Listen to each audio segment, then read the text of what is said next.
ആദരണീയരായ യോഗത്തിൻ്റെ അധ്യക്ഷൻ,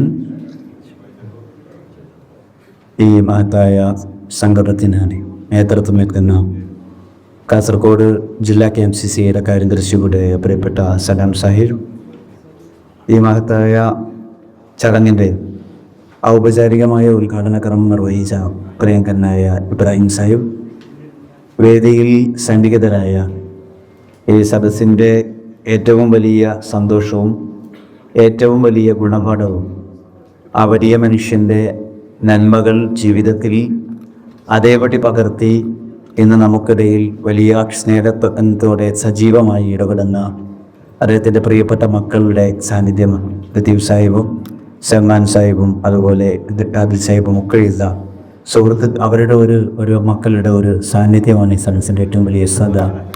അതുപോലെ വേദിയിൽ സന്നിഹിതരായ KMCCയുടെ സമന്വയകരായ നേതാക്കൾ, പ്രിയകരരായ സുഹൃത്തുക്കൾ, അസ്ലം സാഹിബിൻ്റെ മകൻ ഉൾപ്പെടെയുള്ള ഈ സ്ഥാപനത്തെ സ്നേഹിക്കുന്ന, ഈ കൂട്ടായ്മയെ സ്നേഹിക്കുന്ന പ്രിയപ്പെട്ട സുഹൃത്തുക്കൾ, ഈ വേദിയിൽ സന്നിഹിതരായ സദസ്സിലുള്ള പ്രിയപ്പെട്ട KMCCയുടെ പ്രവർത്തകരെ, കാസർഗോഡ് ജില്ലാ KMCCയുടെ സ്നേഹധന്യരായ സുഹൃത്തുക്കളെ, എൻ്റെ ശബ്ദം ശ്രമിക്കുന്ന നല്ലവരായ സഹോദരങ്ങൾ, വളരെയേറെ പ്രൗഢവും അതിലേറെ ചാരിതാർത്ഥ്യവുമൊക്കെയുള്ള ഹൃദ്യമായ ഒരു സായാഹ്നത്തിലാണ് നമ്മളൊക്കെ ഇവരെ. എവിടെ തുടങ്ങണം, എന്തു പറയണം, എങ്ങനെ പറയണം, എത്ര പറയണം എന്നതൊക്കെ വലിയ ആശങ്ക ഉണ്ടാക്കുന്ന അപൂർവ ചില വേദികൾ ഉണ്ടാകാറുണ്ട്. അതുപോലെയുള്ള ഒരു ഹൃദയം തൊടുന്ന ഒരു കൂട്ടായ്മയാണ് നമ്മളൊക്കെ സ്നേഹപൂർവ്വം ഓർക്കുന്ന പ്രിയപ്പെട്ട ഹാജിക്ക് ഓർമ്മിക്കുന്ന ഒരു സദസ്സ് എന്ന് പറയുന്നത്. സത്യത്തിൽ ഞാൻ ഇന്ന് ഒരു കാരണവശാലും വരാൻ സാധ്യതയില്ലാത്ത ഒരു സമയമായിരുന്നു. പക്ഷേ നേരത്തെ ഇവിടെ സലാം സാഹിബ് സൂചിപ്പിച്ചതുപോലെ 3 ദിവസം മുമ്പ് ഇങ്ങനെ ഒരു വിഷയം പറഞ്ഞുകൊണ്ട് 1-2 സുഹൃത്തുക്കളും കാസർഗോഡ് ജില്ലാ KMCCയുടെ സാരഥികളും ബന്ധപ്പെട്ടപ്പോൾ ഈ ഒരൊറ്റ പേര് ആണ് എന്നെ വരാൻ പ്രേരിപ്പിച്ചത്. അത് ഇബ്രാഹിം ഹാജിക്കയുടെ അനുസ്മരണമാണ് എന്നുള്ളത്. കാരണം അത് മറ്റൊന്നും കിട്ടുവാൻ, എൻ്റെ ജീവിതത്തിൽ 36 വയസ്സ് പൂർത്തിയാക്കി 37 പ്രവേശിച്ച് നിൽക്കുന്നൊരു സമയം. ഈ 37 വർഷക്കാലത്തിനിടയിൽ ഒരു വ്യക്തി ഇത്രമേൽ അടുത്ത് നിന്ന് ജീവിതത്തെ സ്വാധീനിച്ച, പൊതുരംഗത്തും ബിസിനസ് രംഗത്തും മതരംഗത്തും സാമൂഹിക രംഗത്തും ജീവകാരുണ്യ സേവന മേഖലകളിലുമെല്ലാം ഒരുപോലെ ഒരു ആവേശം പകർന്ന ഒരു മോഡൽ ഞാൻ എൻ്റെ ഈ ചെറിയ പ്രായത്തിൽ കണ്ടിട്ടുള്ള ഒരേ ഒരു വ്യക്തി പ്രിയങ്കരനായ ഇബ്രാഹിം ഹാജിക്കയാണ്. അദ്ദേഹം പലരും നമുക്ക് സമൂഹത്തിൽ കലയെടുപ്പോടെ വളർന്നിട്ടുള്ള ഒരുപാട് നേതാക്കളുണ്ട്, നമ്മളൊക്കെ സ്നേഹിക്കുന്ന ആദരിക്കുന്നവർ. അവർ പലപ്പോഴും സാമൂഹിക രംഗത്ത് വലിയ അത്ഭുതങ്ങൾ സൃഷ്ടിക്കുമ്പോൾ പ്രൊഫഷണൽ മേഖലയിൽ അത്ര വലിയ അളവോടുകൂടി സ്വാധീനമുണ്ടാക്കിയത് കാണാൻ കഴിയില്ല. സാമ്പത്തിക രംഗത്ത് പ്രക്ഷോഭയോടെ നിൽക്കുമ്പോൾ സാമൂഹിക സേവന രംഗത്ത് അത്ര കണ്ട് ആഴ്ന്നിറങ്ങിയ വേരിറങ്ങിയ നന്മ നമ്മൾ കാണുകയാണ്. ഒരേ സമയം പ്രൊഫഷണൽ രംഗത്തും അതേസമയം വ്യക്തി മേഖലയിലും കുടുംബ വ്യവഹാരങ്ങളിലും സാമൂഹിക ഇടപെടലുകളിലുമെല്ലാം ഒരു വ്യക്തി നിറഞ്ഞു നിൽക്കുക എന്ന് പറയുന്നത് അപൂർവമായി ലഭിക്കുന്ന സൗഭാഗ്യങ്ങളാണ്. ആ സൗഭാഗ്യം ഒരുപക്ഷെ അള്ളാഹു വല്ലാത്ത അനുഗ്രഹം പോലെ പകർന്നു നൽകിയിട്ടുള്ള ഒരു വലിയ സാർത്ഥകമായ ഫലപ്രദമായ ജീവിതമായിരുന്നു പ്രിയപ്പെട്ട ഇബ്രാഹിം ഹാജിയുടെ. അതുകൊണ്ട് അള്ളാഹു മഗ്ഫിറത്തും മർഹമത്തും നൽകി സ്വർഗ്ഗലോകത്തെ ഏറ്റവും ഉന്നതമായ സ്ഥാനം നൽകി അനുഗ്രഹിക്കുമാറാവട്ടെ. അവരെയും നമ്മളെയുമൊക്കെ നല്ലവരോടൊപ്പം നാളെ ജന്നാത്തുൽ ഫിർദൗസിൽ ഒരുമിച്ച് കൂട്ടുമാറാവട്ടെ. മഹാനായ ഇബ്രാഹിം ഹാജിക്കയിൽ നിന്ന് അദ്ദേഹത്തോടൊപ്പം സഹവസിച്ചത്, യാത്ര ചെയ്തത്, കൂടെയിരുന്നത്, ഒരുപാട് യാത്രകളിലും നന്മകളിലുമൊക്കെ ഒരു മകനെ പോലെ കൂടെ കൂട്ടിയതിൽ നിന്ന് പഠിച്ചിട്ടുള്ള ചില അനുഭവങ്ങൾ മാത്രം കുറഞ്ഞ സമയം കൊണ്ട് കോറിയിട്ട് അവസാനിപ്പിക്കുവാനാണ് ഞാൻ ആഗ്രഹിക്കുന്നത്.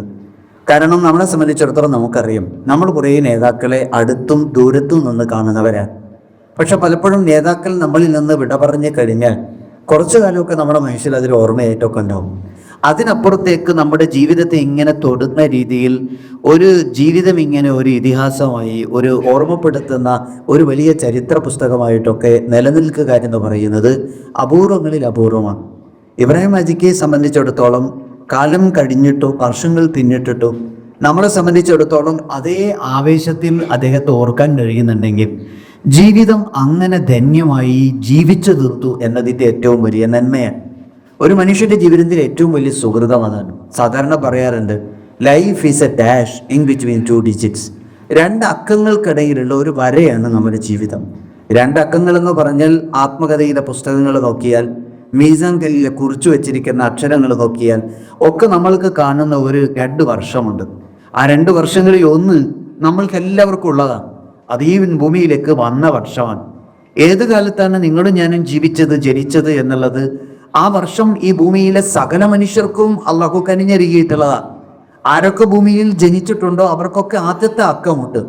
എന്നാൽ രണ്ടാമത്തെ അക്കം എന്ന് പറയുന്നത് ഇബ്രാഹിം ഹാജിക്കയുടെ ജീവിതത്തിൽ വന്നതുപോലെ നമ്മളിൽ എപ്പോഴാണ് ആ വർഷത്തിൻ്റെ മുദ്ര വീഴുക എന്നത് നമ്മൾക്കറിയില്ല. 2 വർഷങ്ങൾ ചേർന്ന് നിൽക്കുന്ന ജീവിതത്തിൻ്റെ യാത്രയാണ് മനുഷ്യൻ്റെ ആയുസ് എന്ന് പറയുന്നത്. അങ്ങനെ ജനിച്ച വർഷവും പിരിഞ്ഞു പോകുന്ന വർഷവും, ഈ 2 വർഷങ്ങൾ ഇങ്ങനെ കോറിയിട്ടാൽ ഒരു മനുഷ്യൻ്റെ ജീവിതം അങ്ങനെ അടയാളപ്പെടുത്താൻ കഴിയും, അവിടെ അവസാനിക്കും. അങ്ങനെ ജനിച്ച് ഈ ലോകത്ത് നിന്ന് വിട പറയുന്നതിനിടയിൽ ഒരു മനുഷ്യൻ ഭൂമിയിൽ ചെയ്തു തീർക്കുന്ന സുഹൃതങ്ങളാണ്, നന്മകളാണ്, അനുഗ്രഹങ്ങളാണ്, അങ്ങനെ ചെയ്യുന്ന സേവനങ്ങളാണ്, പ്രതിഫലനങ്ങളാണ് മനുഷ്യരിങ്ങനെ ഓർത്തോണ്ടിരിക്കുക. അത് ചരിത്രത്തിലും ലോകത്തിലുമൊക്കെ കൗതുകമുണ്ടാക്കുന്ന രീതിയിൽ ആളുകൾക്കിടയിലൂടെ ഇങ്ങനെ സഞ്ചരിക്കുക. അങ്ങനെ ജീവിക്കുമ്പോൾ സാധാരണ പറയാറുണ്ട്, ഈ 2 വർഷങ്ങൾ എഴുതുമ്പോൾ സാധാരണ നമ്മളൊരു വർഷം എഴുതുന്നത് പോലെയാണ്. ജനനവും മരണവും അടയാളപ്പെടുത്തുന്ന 2 വർഷങ്ങൾ കോറിയിട്ടാൽ ഇടയിൽ ഒരു വര നമ്മൾ അറിയാതെ വരക്കും. ആ വര ലൈഫ് ഇസ് എ ഡാഷ്, അത് ചെറിയ വരയാണ്. ചില ആളുകളെ സംബന്ധിച്ചിടത്തോളം അതിന് നേർത്ത വരയാണ്. ചില ആളുകളെ സംബന്ധിച്ചിടത്തോളം അത് ദീർഘകാലം നിലനിൽക്കുന്ന, എത്ര ദൂരത്തു നിന്നും മുഴങ്ങി കേൾക്കുന്ന ആളുകൾ വലിയ അർത്ഥത്തിൽ അതിനിങ്ങനെ ഓർത്തുകൊണ്ടിരിക്കുന്ന അടയാളങ്ങളാണ്. അങ്ങനെ നമ്മുടെ ജീവിതത്തിൽ എത്ര ചെറുതാണ്, എത്ര വലുതാണ്, എത്ര ശക്തമാണ്, എത്ര നേരിയതാണ് 2 വർഷങ്ങൾക്കിടയിൽ കോറിയിടുന്ന ജീവിതമാകുന്ന വര എന്ന് പറയുന്നതാണ് ഒരു മനുഷ്യന്റെ ജീവിതത്തിന്റെ ആകത്തുക എന്ന് പറയുന്നത്. ഇബ്രാഹിം ഹാജിക്കയെ സംബന്ധിച്ചിടത്തോളം നമ്മുടെ മുന്നിൽ ഒരു നേർസാക്ഷ്യം പോലെ ആ മനുഷ്യന്റെ ജീവിതത്തെ വിലയിരുത്തുമ്പോൾ, ഈ 2 വർഷങ്ങൾക്കിടയിൽ തൻ്റെ ജീവിതത്തിന്റെ യാത്രയെ അടയാളപ്പെടുത്തുമ്പോൾ ആ വര അത്ര നിസ്സാരമായിരുന്നില്ല.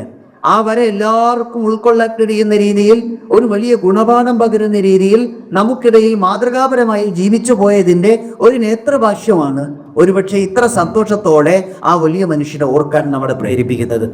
നമ്മളും സാമൂഹിക രംഗത്ത് പ്രവർത്തിക്കുന്നവരാണ്. കുടുംബ വ്യക്തിപരമായ വ്യവഹാരങ്ങളൊക്കെ തുടരുന്നവരാണ്. വലിയ ഉത്തരവാദിത്തങ്ങൾ പലപ്പോഴായി ഏറ്റെടുക്കുന്നവരാണ്. സേവന രംഗത്ത് ഒരുപാട് ബാധ്യതകളുള്ളവരാണ്. ഇനിയും ഒരുപാട് കാലം അല്ലാഹു അനുഗ്രഹിച്ചാൽ ജീവിക്കേണ്ടവരാണ്. നമ്മളെ സംബന്ധിച്ചിടത്തോളം നമ്മളെന്ന നേതാക്കൾ ഇത്തരം ജീവിതത്തിന്റെ ഈ ഒരു തിരക്ക് പിടിച്ച യാത്രകൾക്കിടയിൽ നമ്മളിൽ എത്ര പേർക്ക് ആത്മാർത്ഥമായി നിറവോടെ ഇങ്ങനെ ഇരുന്ന് ലോകത്ത് നിന്ന് പിരിയാൻ കഴിയും എന്നതാണ് ഒരു വിഷയം നമ്മൾ ആലോചിക്കേണ്ടത്. ഞാൻ ഏറ്റവും സാഹൂതം കേട്ടത് അദ്ദേഹത്തിൻ്റെ മക്കൾ സംസാരിക്കുന്ന ആ ഒരു ഹൃദയപൂർവമായ വാക്കുകളാണ്. ഇവിടെ എല്ലാവരും ഇബ്രാഹിമിക്ക് വളരെ സ്നേഹത്തോടെ ഓർത്തെടുത്തു. എല്ലാം ഓരോന്നും നമ്മുടെ മനസ്സിനെ സ്പർശിക്കുന്നതാണ്. പക്ഷെ നിങ്ങൾ ആലോചിച്ച് നോക്ക്, നമ്മൾ ഈ ലോകത്ത് നിന്ന് വിട പറയുമ്പോൾ അള്ളാഹുവിന്റെ പ്രവാചകർ സല്ലല്ലാഹു അലൈഹി വസല്ലമ തങ്ങൾ പറഞ്ഞൊരു വാക്കുണ്ട്, നിങ്ങൾക്കൊരു മനുഷ്യന് കിട്ടുന്ന ഏറ്റവും വലിയ സൗഭാഗ്യം അവർക്ക് വേണ്ടി ജീവിതകാലത്തും അല്ല ജീവിതത്തിൽ നിന്ന് വിട പറയുമ്പോഴും ചേർന്ന് നിന്ന് പ്രാർത്ഥിക്കുന്ന മക്കൾ ഉണ്ടാവുക എന്ന് പറയുന്നതാണ്. നമുക്ക് വേണ്ടി അള്ളാഹുവിന് മുന്നിൽ വാപ്പക്ക് വേണ്ടി സ്നേഹപൂർവ്വം ഓർക്കാൻ, വാപ്പയെക്കുറിച്ച് നല്ലത് പറയാൻ, വാപ്പക്ക് വേണ്ടി പ്രാർത്ഥിക്കാൻ പറ്റുന്ന മക്കൾ ഉണ്ടാവുക എന്ന് പറയുന്നതിനേക്കാൾ വലിയ സൗഭാഗ്യം ഈ ഭൂമിയിൽ നിങ്ങൾക്കോ എനിക്കോ മറ്റൊന്നില്ല എന്ന് നബിയുനാ റസൂലുള്ളാഹി സ്വല്ലല്ലാഹു അലൈഹി വസല്ലം. ഞാൻ അവിടെ ഇരുന്ന് ഹൃദയം കൊണ്ട് പ്രാർത്ഥിച്ചത്, അല്ലാഹുവേ, ഈ ലോകത്ത് നിന്ന് എന്നെങ്കിലും ഒരു നാൾ നമ്മളൊക്കെ പിരിയേണ്ടവരാണ്. ആ പിരിയുന്ന സമയത്ത് ഇങ്ങനെയുള്ള സൂചനകളായി പ്രിയപ്പെട്ട മക്കളെ ബാക്കിയാക്കി ലോകത്ത് നിന്ന് വിട പറയാൻ എനിക്കും നിങ്ങൾക്കുമൊക്കെ കഴിയുക എന്നതാണ് ഭൂമിയിലെ ഏറ്റവും വലിയ വിജയം. അവിടെയാണ് യഥാർത്ഥത്തിൽ ഒരു മനുഷ്യൻ ജയിക്കുന്നത്. മറ്റെല്ലാം താൽക്കാലികമാണ്. ഈ ഭൂമിയിൽ നമ്മൾ ഉണ്ടാക്കുന്ന പണം, അധികാരം, പത്രാസ്, സൗകര്യം ഇതെല്ലാം ഒരു ക്ഷണികമാണ്. ഒരു പരിധിക്കപ്പുറം മനുഷ്യനെ സഹായിക്കാൻ സാധ്യതയില്ലാത്തതാണ്. എന്നാൽ ഈ പ്രപഞ്ചത്തിൽ ചെയ്തു വെച്ച സുഹൃതങ്ങൾ അത് അല്ലാഹുവിൽ എപ്പോഴും നിലനിൽക്കുന്നതും ശേഷിക്കുന്നതുമാണ്. ഈ ഭൂമിയിലെ നല്ല സുഹൃതങ്ങൾ ചെയ്ത മനുഷ്യ ജീവിതത്തിന്റെ നന്മകൾ അതിങ്ങനെ നിരന്തരമായി അവന് ഉപകാരം ചെയ്യുന്ന ഒന്നാണ്. ചെയ്തു പോയ ആളുകൾക്ക് സുഹൃതം ചെയ്യുന്ന രീതിയിൽ കൊടുത്തു വീട്ടിയ ആ സ്വതക്കകൾ, ദാനങ്ങൾ മനുഷ്യ ജീവിതത്തിൽ എപ്പോഴും നിലനിൽക്കുന്നതാണ്.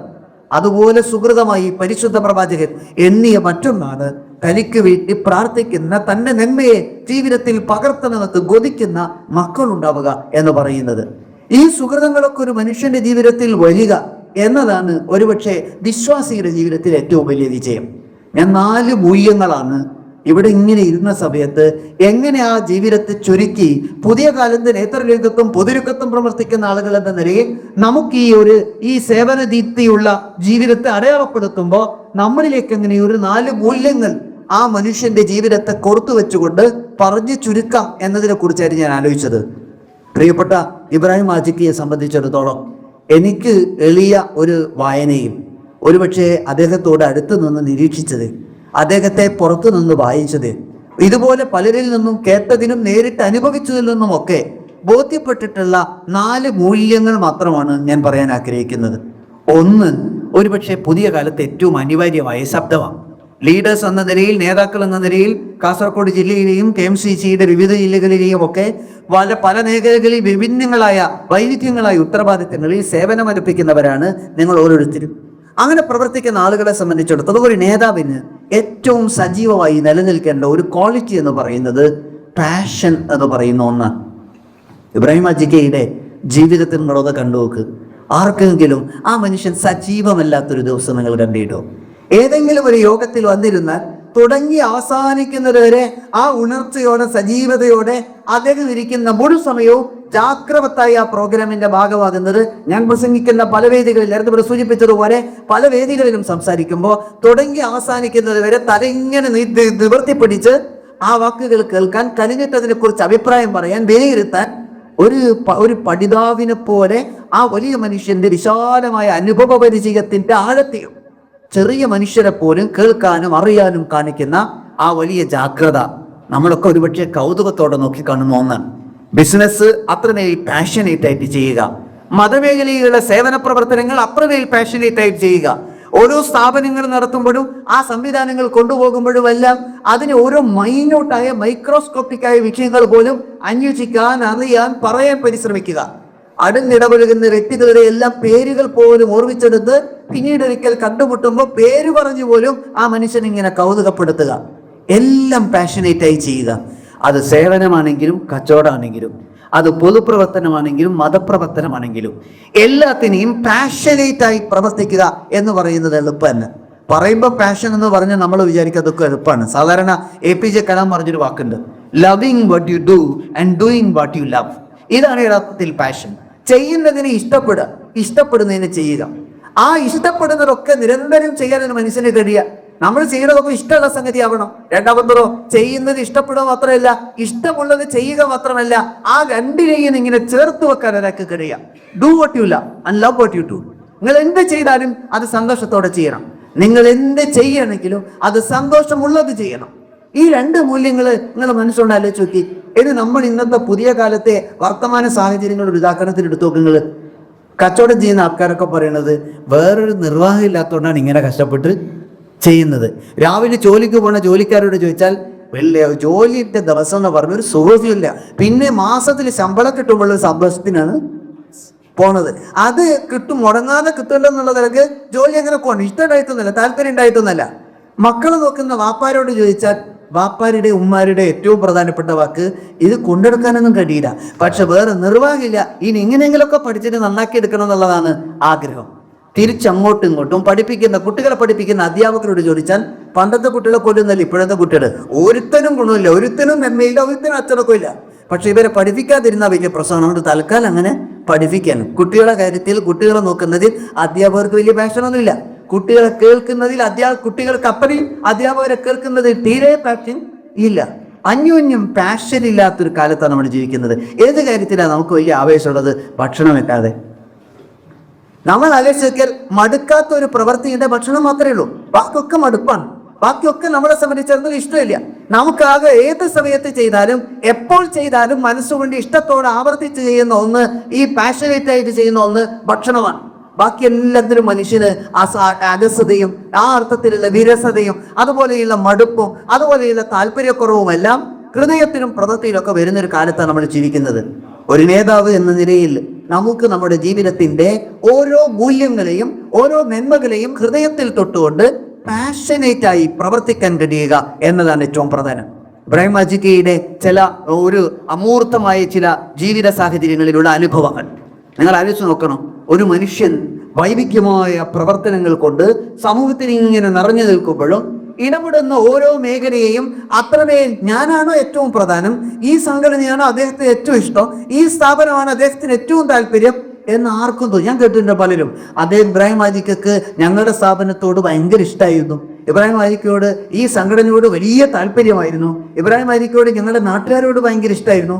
ഇത് കുറേ ആളുകൾ പറയുന്നത് കേട്ടു. എന്നാൽ ഓരോ വേദിയിൽ ചെല്ലുമ്പോഴും ഈ വേദിയിലാണ് അദ്ദേഹത്തിന് ഏറ്റവും ഇഷ്ടം, ഏറ്റവും താല്പര്യം, ഏറ്റവും മനസാന്നിധ്യം, ഏറ്റവും കൂടുതൽ താല്പര്യത്തോടെ അഭിപ്രായം പറയുന്നതെന്ന് ആളുകൾക്ക് കൗതുകം തോന്നിപ്പിക്കുമാറ് അതിനെ ഇൻവോൾവ് ചെയ്യുക എന്ന് പറയുന്നതാണ് പാഷനേറ്റ് ആയ മനസ്സെന്ന് പറഞ്ഞാൽ. എവിടെ ചെന്നാലും നമ്മൾ ഫുൾ മൈൻഡോടെ ഇടപെടാൻ കഴിയുക. നിങ്ങൾ ആലോചിച്ച് നോക്ക്, നമുക്ക് എത്ര ആളുകൾക്ക് ഈ അത്രയൊന്നും ജീവിതാനുഭവങ്ങളോ അത്രയൊന്നും ഉത്തരവാദിത്തങ്ങളോ ഇല്ലാത്ത നമുക്ക് എത്ര കണ്ട് പാഷനേറ്റ് ആകാൻ കഴിയുന്നു, എത്ര കണ്ട് മനസ്സ് ഇൻവോൾവ് ചെയ്തുകൊണ്ട് ആ ചെയ്യുന്ന പ്രവൃത്തിയെ സ്നേഹിക്കാൻ പറ്റുന്നു, സ്നേഹിക്കുന്ന പ്രവൃത്തി ചെയ്യാൻ പറ്റുന്നു.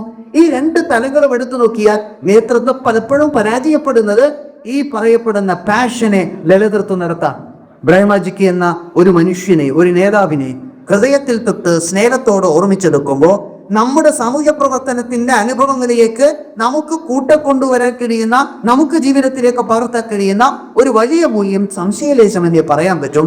നമ്മളും പാഷനേറ്റ് ആവുക എന്ന് പറയുന്നത് എത്ര കുറഞ്ഞ കാലമാണെങ്കിലും, എത്ര ചെറിയ പ്രവൃത്തിയാണെങ്കിലും, എത്ര വലിയ ഉത്തരവാദിത്തങ്ങളാണെങ്കിലും ചെയ്യുന്നതിന് ആത്മാർത്ഥമായി സ്നേഹത്തോടെ ഏറ്റവും ആത്മാർത്ഥതയോടെ ചെയ്യാൻ പറ്റുക.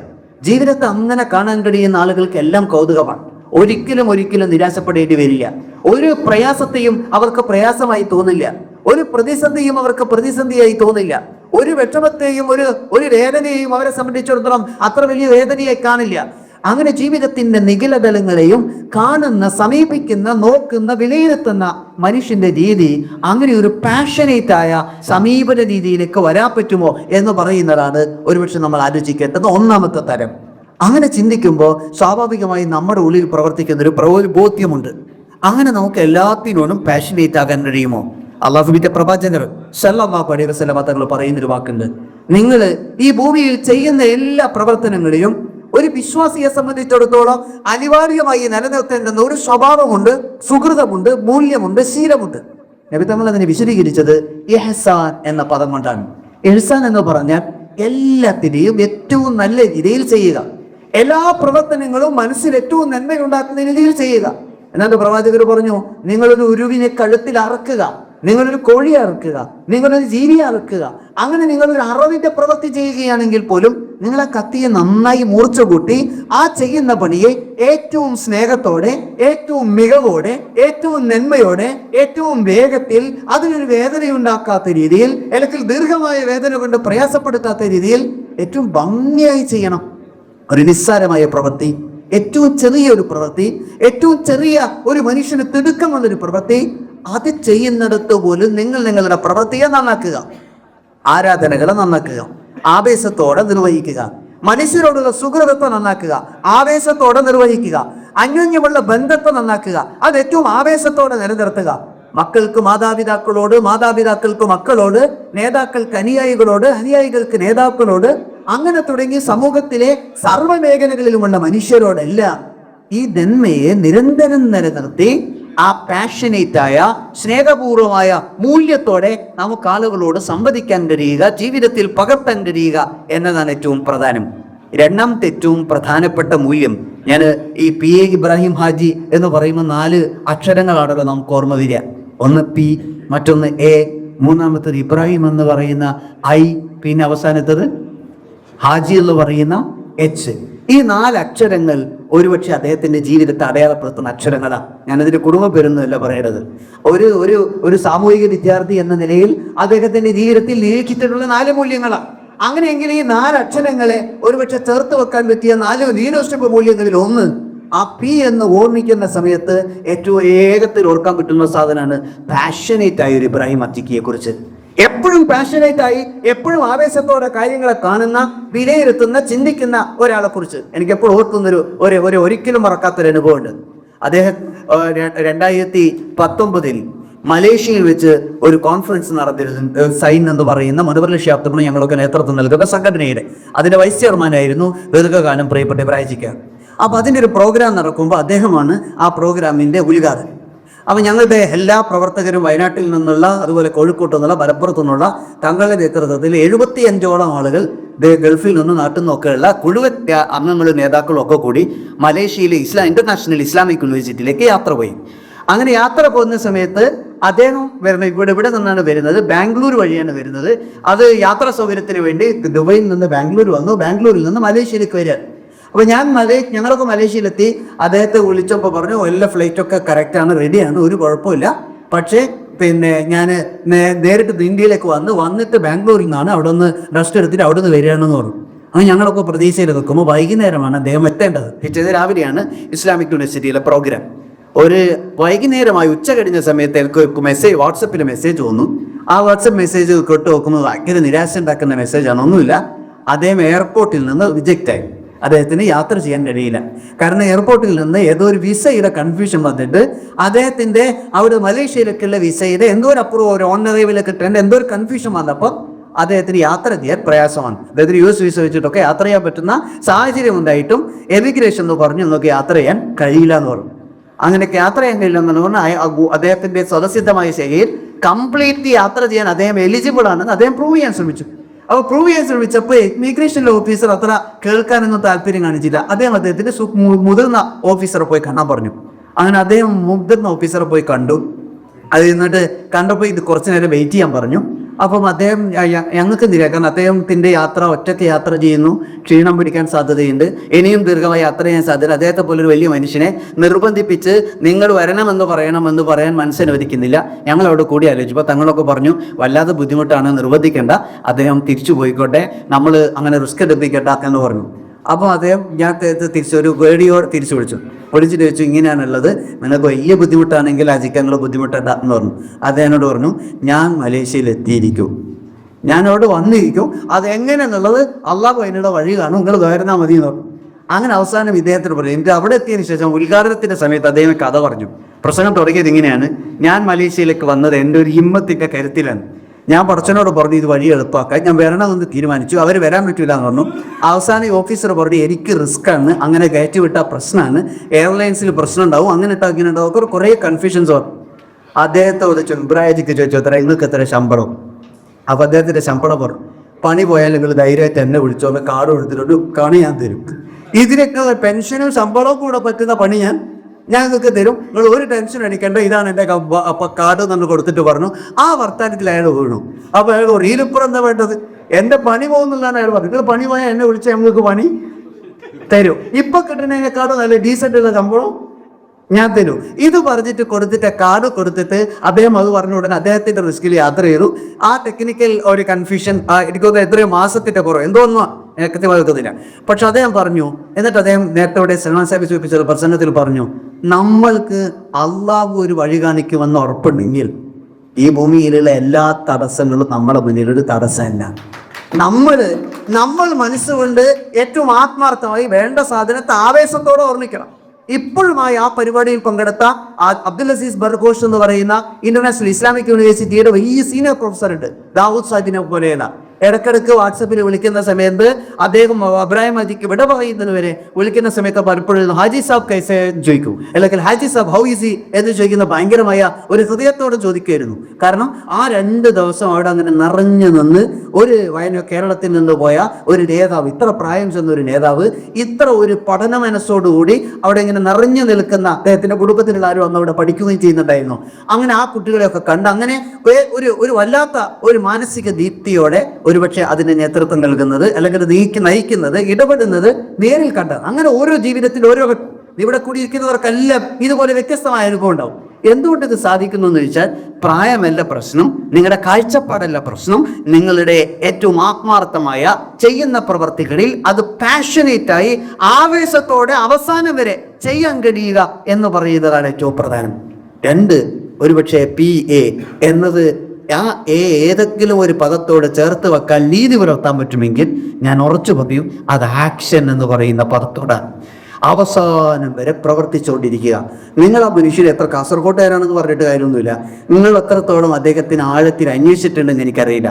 ഞാൻ അന്വേഷിച്ചതാണ്. എനിക്ക് കിട്ടിയ ഏറ്റവും വലിയ, ഞാനിവിടെ ലത്തീഫ് സാഹിബിനോട് പറയുന്നത്, എനിക്ക് ഏറ്റവും വലിയ സൗഭാഗ്യം, അദ്ദേഹം എന്നോട് പറഞ്ഞു, ഞാൻ നടത്തുന്ന എല്ലാ വിദ്യാഭ്യാസ സ്ഥാപനങ്ങളിലും നമുക്ക് ഒന്നിച്ചു പോകണം, എന്നിട്ട് അങ്ങനെ യാത്ര ചെയ്യണമെന്ന് പറഞ്ഞ് ഇവിടെ വന്ന സമയത്ത് ഒരു ദിവസം രാവിലെ വന്ന് പിറ്റേന്ന് 2 ദിവസം ഉപയോഗിച്ചിട്ട് ഇവിടെയുള്ള എല്ലാ സ്കൂളുകളിലും അദ്ദേഹത്തിൻ്റെ കൂടെ അങ്ങനെ യാത്ര ചെയ്തു. അങ്ങനെ പല സ്കൂളിലും പോകും. ചില സ്കൂളുകളിൽ അദ്ദേഹം ക്ലാസ് ലീഡറെ സെലക്ട് ചെയ്യുന്ന, അവിടുത്തെ ക്യാപ്റ്റനെ തിരഞ്ഞെടുക്കുന്ന ഇൻ്റർവ്യൂകൾ ഉണ്ടാവും. ആ ഇൻ്റർവ്യൂവിലെ സമയത്തൊക്കെ അദ്ദേഹം ചോദിക്കുന്ന ചില ചോദ്യങ്ങളൊക്കെ ഉണ്ടാകും, കൗതുകം തോന്നും. കാരണം ഒരു അത്രയും ജനറൽ നോളേജിൽ നിന്ന് അങ്ങനെ വന്ന ഒരു 6-7 കുട്ടികൾ ഇങ്ങനെ വന്നിട്ട് മുന്നിൽ നിൽക്കുമ്പോൾ അവരോട് ഏറ്റവും ആദ്യം നോബൽ പ്രൈസ് കിട്ടിയിട്ടുള്ള അല്ലെങ്കിൽ ഏതെങ്കിലും ഒരു ട്രക്കിങ്ങിൽ ലോകത്ത് ഏറ്റവും കൂടുതൽ അഡ്വഞ്ചറസ് ആയ അച്ചീവ്മെന്റുകൾ നേടിയിട്ടുള്ള, അല്ലെങ്കിൽ ഈ അടുത്ത ദിവസം പത്രത്തിൽ വന്നിട്ടുള്ള ഏതെങ്കിലുമൊക്കെ സയന്റിഫിക് അച്ചീവ്മെന്റുകളുള്ള അങ്ങനെ ഒരു ജനറൽ നോളേജിന്റെ ഓരോ സ്പാർക്കുകളും എടുത്തിട്ട് കുട്ടികളോട് ഇങ്ങനെ ചോദിക്കുന്ന സമയത്ത് നമ്മളിങ്ങനെ ആകെ അതിശയപ്പെടും. എങ്ങനെയാണ് ഇത്ര കൂടുതൽ അപ്ഡേഷൻസ് പുതിയ കുട്ടികളെ പോലും ഇങ്ങനെ വൈബ്രേറ്റ് ചെയ്യുന്ന രീതിയിലുള്ള ജനറൽ നോളേജ് വെച്ചിട്ട്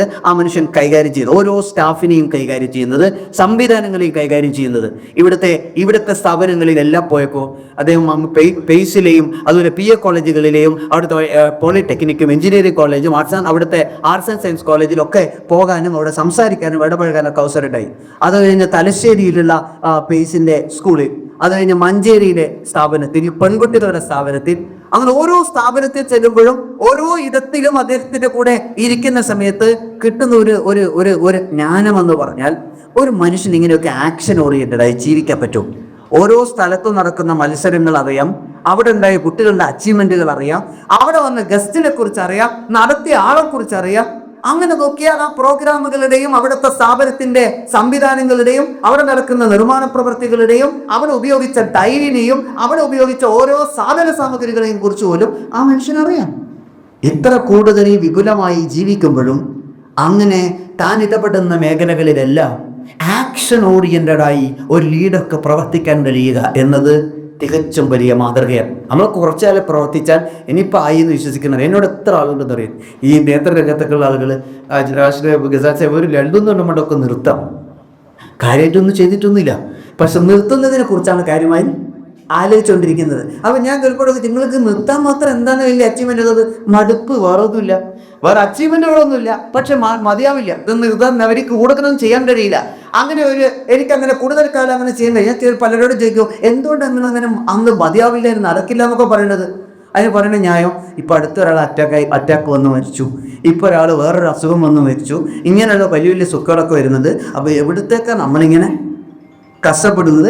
അതൊക്കെ നിർത്തി കുറച്ചു കാലം വീട്ടിൽ പോയി സുഖമായി ജീവിച്ചാൽ അതേ ഉണ്ടാവുന്ന അവസരം, കുഴപ്പമൊന്നുമില്ല, അതേ ഉണ്ടാവും, ശരിയാണ്. പക്ഷേ നമ്മൾ മരണപ്പെട്ടാലും അങ്ങനെ ആളുകൾ ഓർക്കാൻ സാധ്യതയുള്ളൂ. നമുക്ക് ശേഷം, നമ്മുടെ കാലശേഷം മനുഷ്യർ നമ്മൾ ഓർമ്മിക്കുന്ന രീതിയിൽ എന്തെങ്കിലും ഒന്നുണ്ടാവണമെങ്കിൽ ആക്ഷൻ ഓറിയന്റഡായി നിലനിൽക്കുക എന്നതാണ് നബിയുനാ റസൂലുള്ളാഹി സ്വല്ലല്ലാഹു അലൈഹി വസല്ലം തങ്ങൾ നിർദ്ദേശിക്കുന്ന ഏറ്റവും വലിയ ഗുണമാണ്. പരിശുദ്ധ ഖുർആനിൽ ഒരു വചനമുണ്ട്, അത് വല്ലാത്ത ഹൃദയഹായിയായ മനസ്സിൽ തൊടുന്നൊരു പരിശുദ്ധ ഖുർആന്റെ പ്രഖ്യാപനമാണ്. മൻ അമില സ്വാലിഹൻ മിൻ ദക്കരിൻ ഔ ഉൻസാ ഫഹുവ മുഅ്മിൻ ഫലനുഹിയന്നഹു ഹയാതൻ തയ്യിബ. പരിശുദ്ധ ഖുർആന്റെ പ്രയോഗമാണ്. മൻ അമില സ്വാലിഹൻ മിൻ ദക്കരിൻ ഔ ഉൻസാ ഫഹുവ മുഅ്മിൻ. ആരെങ്കിലുമൊക്കെ സൽക്കർമ്മങ്ങൾ പ്രവർത്തിച്ചാൽ, അത് ആണാവട്ടെ പെണ്ണാവട്ടെ, മുഅ്മിൻ ഒരു വിശ്വാസിയായിരിക്കുന്ന അവസ്ഥയിൽ അയാൾ നന്മകൾ പ്രവർത്തിച്ചാൽ അല്ലാഹു പറയുന്നത് സ്വർഗം തരും എന്നല്ല, നിങ്ങൾക്ക് ഒരുപാട് പ്രതിഫലം തരുമെന്നല്ല, നിങ്ങൾ അങ്ങനെ നിങ്ങളെ അനുഗ്രഹിക്കുമെന്നല്ല. അങ്ങനെയൊക്കെ പറയാം പരിശുദ്ധ ഖുർആൻ. പ്രവാചകൻ നിങ്ങളെ പലയിടത്തും സൂചിപ്പിച്ചിട്ടുണ്ട് പ്രതിഫലങ്ങളെ കുറിച്ച്. പക്ഷെ അമലിനെ കുറിച്ച് പറഞ്ഞെടുത്ത പ്രവാചകർ പറഞ്ഞത്, നിങ്ങളെ കൊണ്ടാകുന്നത് പോലെ ആണാവട്ടെ പെണ്ണാവട്ടെ മുഅ്മിനായ എല്ലാവരും പ്രവർത്തിച്ചാലോ ഫലനുഹയ്യന്നഹു ഹയാതൻ ത്വയ്യിബ, നിങ്ങൾക്ക് ഏറ്റവും നല്ല ജീവിതം നൽകും. ഹയാത്തുൻ ത്വയ്യിബ. അള്ളാഹുവിന്റെ പരിശുദ്ധ ഖുർആനിൽ ഒരു വല്ലാത്തൊരു പ്രതീക്ഷ നൽകുന്ന ഇൻസ്പയറിംഗ് ഒരു പദമാണ്.